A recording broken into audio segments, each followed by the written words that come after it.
ಗುರುವಿನ ಬಲ ಜೂನ್ ನಂತರ ಅದ್ಭುತವಾಗಿದೆ. ಇದನ್ನ ಕೇಂದ್ರಾಧಿಪತ್ಯ ದೋಷ ಅನ್ನೋ ಸಹ ಹೇಳ್ತೀವಿ. ಇದು ಜಾತಕದ ರೀತಿಯಲ್ಲಿ ಇನ್ನು ಬೇಜಾನು ತುಂಬಾ ವಿಚಾರಗಳು ಇರ್ತವೆ. ಕಿರಿಕಿರಿ ಕೆಲಸ ಕಾರ್ಯಗಳಲ್ಲಿ ಕಾಣುವಂತ ಸಾಧ್ಯ ಇರ್ತದೆ.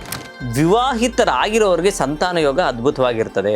ಈ ಒಂದು ರಾಶಿಗೆ ಬುಧ ಅಧಿಪತಿ, ಆ ಬುಧನಿಗೆ ಶತ್ರು ಬಂದು ಗುರು ಆಗ್ತಾರೆ. ಆ ಕಾರಣದಿಂದ ಸ್ವಲ್ಪ ಮಟ್ಟಿಗೆ ಶತ್ರು ಸಹ ಕೆಲವೊಂದು ಬಾರಿ ಮಿತ್ರರಾಗ್ತಾರೆ ಅನ್ನೋದಕ್ಕೆ ಇದೇ ಸಾಕ್ಷಿ. ಲಾಭದಲ್ಲಿ ಉಚ್ಚ ಕ್ಷೇತ್ರದಲ್ಲಿ ಸಂಚಾರ ಮಾಡಿದ್ರು ಅಂದರೆ ಖಂಡಿತ ಅಭಿವೃದ್ಧಿಯ ಹಾದಿ ಕಟ್ಟಿಟ್ಟ ಬುತ್ತಿ. ಓಂ ಗಂ ಗಣಪತಿ ನಮಃ. ಓಂ ನಮೋ ಭಗವತೆ ವಾಸುದೇವಾಯ. ಓಂ ನಮಃ ಶಿವಾಯ. ಓಂ ಶ್ರೀಮಾತ್ರೇ ನಮಃ. ಸಮಸ್ತ ಈ ಸಂಜೆ ನ್ಯೂಸ್ ವಾಹಿನಿ ವೀಕ್ಷಕರಿಗೆ ನಾನು ನಿಮ್ಮ ಆಚಾರ್ಯ ಬಾಲಸುಬ್ರಹ್ಮಣ್ಯಂ ಮಾಡುವ ಅನಂತ ನಮಸ್ಕಾರಗಳು. ವೀಕ್ಷಕರೇ, ಕನ್ಯಾ ರಾಶಿಯ 2026 ರಾಶಿ ಭವಿಷ್ಯ. ಉತ್ತರ, ಹಸ್ತ, ಚಿತ್ತ ಈ 3 ನಕ್ಷತ್ರಗಳು ಈ ರಾಶಿಯಲ್ಲಿ ಸ್ಥಿತವಾಗಿರುವಂಥದ್ದು. ಇದೊಂದು ವಿಶೇಷವಾದಂತಹ ರಾಶಿ. ಕನ್ಯಾ ರಾಶಿಯ ಒಂದು ಗುಣಧರ್ಮ ಅಂದರೆ ಒಂಥರ ಹೆಂಗರಳು ಅಂತಾರಲ್ಲ, ಆ ರೀತಿಯಾದಂತಹ ಮನೋಭಾವ ಮನೋಚಿಂತನೆ ಉಳ್ಳವರಂತಾಗಿರ್ತಾರೆ. ಭೂತತ್ವ ರಾಶಿಯಾಗಿರ್ತದೆ, ಪಾತಾಳ ರಾಶಿಯಾಗಿರ್ತದೆ. ತುಂಬ ಯೋಚನೆ ಮಾಡುವಂಥದ್ದು, ತುಂಬ ಕಲ್ಪನಾ ಶಕ್ತಿ ಇರುವಂಥವ್ರು. ಜೊತೆಗೆ ಒಬ್ಬೊಬ್ಬರೇ ಚಿಂತೆ ಮಾಡುವಂಥದ್ದು ಜಾಸ್ತಿ ಆಗಿರ್ತದೆ. ಜೊತೆಗೆ ಸ್ವಲ್ಪ ಅದೇ ರೀತಿ ಸ್ವಲ್ಪ ಆಂಗ್ಸೈಟಿ ಕೇಸ್ ಅಂತ ಹೇಳ್ತೀವಿ.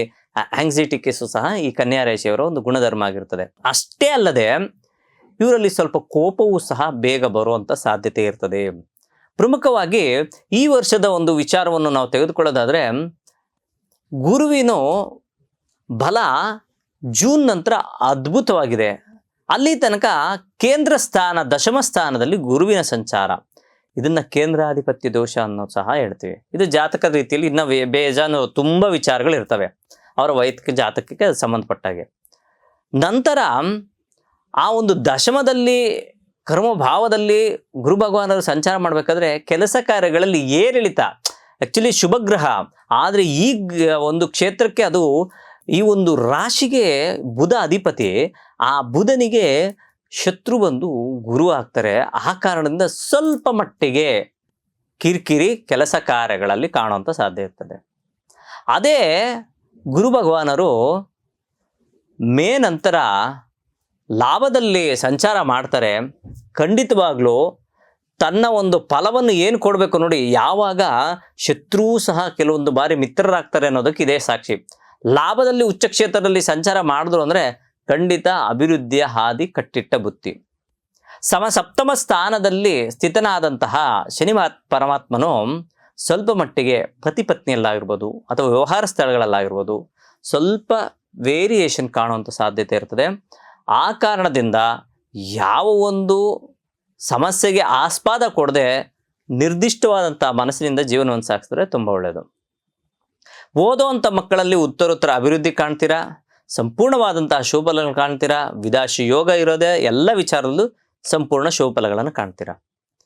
ಇನ್ನು ವಿವಾಹಿತರಾಗಿರೋರಿಗೆ ಸಂತಾನ ಯೋಗ ಅದ್ಭುತವಾಗಿರ್ತದೆ.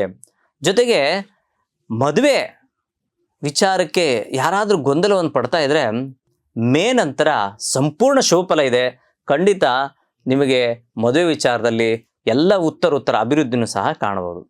ಇನ್ನು ಸ್ವಂತ ವೃತ್ತಿ, ಸೇವಾ ವೃತ್ತಿ ಈ ರೀತಿಯಾದಂತಹ ವಿಭಿನ್ನವಾದಂತಹ ವೃತ್ತಿ ಮಾಡೋರಿಗೂ ಸಹ ಹಣಕಾಸಿನ ವಿಚಾರದಲ್ಲಿ ದಿನೇ ಅಭಿವೃದ್ಧಿ ಆಗುತ್ತೆ ಮೇ ನಂತರ. ಇದಿಷ್ಟು ಕನ್ಯಾ ರಾಶಿಯ ಒಂದು ವಿಶೇಷವಾದಂತಹ ಭವಿಷ್ಯವಾಗಿರ್ತದೆ.